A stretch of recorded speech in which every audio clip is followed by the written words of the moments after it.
আমি ছাত্র রাজনীতি করবো, আমার ছাত্রত্ব নাই, ওই সুযোগ লক্ষ্মীপুরে মাটিতে হবে না, লক্ষ্মীপুরের ছাত্র দলে হবে না। সাংগঠনিকভাবে আমি সর্বপ্রথম ছাত্র দলের কথা বলবো।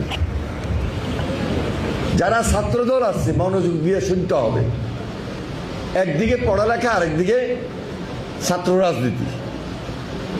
আমরা যখন স্কুল পাশ করি, কলেজে ভর্তি হয়েছি, আমরাও ছাত্র রাজনীতি করছি। আবার ছাত্র রাজনীতি করি আমরা ইউনিভার্সিটিতে অনার্স শেষ করছি, মাস্টার্স পরীক্ষা দিয়ে মাস্টার্স শেষ করছি, আরো উন্নত ডিগ্রিও নিয়েছি। তাহলে পড়ালেখাও ঠিক রাখতে হবে, ছাত্র রাজনীতিও ঠিক রাখতে হবে। আমার পড়ালেখা ঠিক থাকা মানে আমার ছাত্রত্ব আছে, আর ছাত্রত্ব থাকা মানে আমার ছাত্র রাজনীতি আছে। কথাটা বুঝতে হবে। আমি ছাত্র রাজনীতি করবো, আমার ছাত্রত্ব নাই, ওই সুযোগ লক্ষ্মীপুরে মাটিতে হবে না, লক্ষ্মীপুরের ছাত্র দলে হবে না। সেটা ভবানীগঞ্জে হোক, তেরীগঞ্জে হোক, আর লক্ষ্মীপুর পূর্বে হোক, লক্ষ্মীপুর জেলায় হোক। এই জন্য যারা ছাত্রদল করেন, ছাত্রদল করবেন, তাদের মধ্যে একটা নম্রতা থাকতে হবে, ভদ্রতা থাকতে হবে। আমি একটা স্লোগান দেব, স্লোগানটা আমার পাশের মানুষগুলা যখন শুনবে, বা এই তরুণ সমাজ, এই প্রজন্ম যখন শুনবে, তারা বুঝতে হবে যে ছাত্রদল একটা বুদ্ধিভিত্তিক ছাত্র সংগঠন। তারা জ্ঞান খরচ করে স্লোগান বানায়, ওই স্লোগান দিয়ে মানুষকে, প্রজন্মকে উদ্বুদ্ধ করে। এটা হলো ছাত্র রাজনীতি। আরেকদিকে ছাত্রদের অধিকার প্রতিষ্ঠা করা। আমি বড় বড় ছাত্র রাজনীতি করতে যাই, বড় বড় বিলবোর্ড দিলাম। আপনার বিলবোর্ডের প্রয়োজন কি?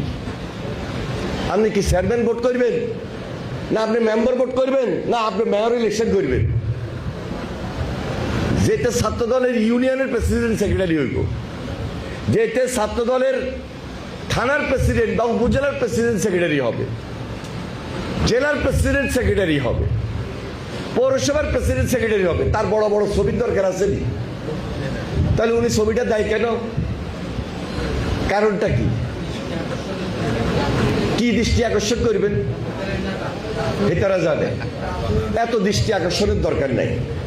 দৃষ্টি আকর্ষণ করতে হবে কার? প্রজন্মের। দৃষ্টি আকর্ষণ করতে হবে কার? ছাত্রদের। দৃষ্টি আকর্ষণ করতে হবে কার? তরুণদের। আপনি যখনই তরুণদের নেতা হবেন, তখন জনপ্রিয় নেতা হবেন।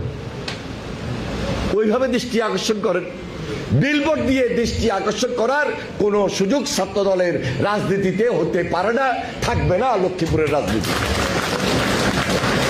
এবং আপনি যখন লক্ষ্মীপুরে এটা এস্টাবলিশ করবেন, দেখবেন সারা বাংলাদেশের ছাত্রদল বলবে যে না, লক্ষ্মীপুর একটা মডেল।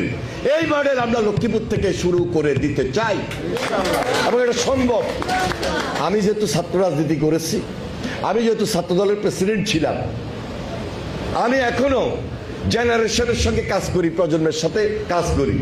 তাহলে আমার জেলায় যদি এটা আমি এস্টাবলিশ করতে পারি, সবাই বলবে যে না, লক্ষ্মীপুর একটা ছাত্র রাজনীতির মডেল হিসাবে তারা নিজের পায়ে নিজে দাঁড়াইছে, তাদের রাইট, তাদের অধিকার তারা প্রতিষ্ঠা করে জনপ্রিয় ছাত্র দল এখানে করেছে। এটা আমরা দেখতে চাই।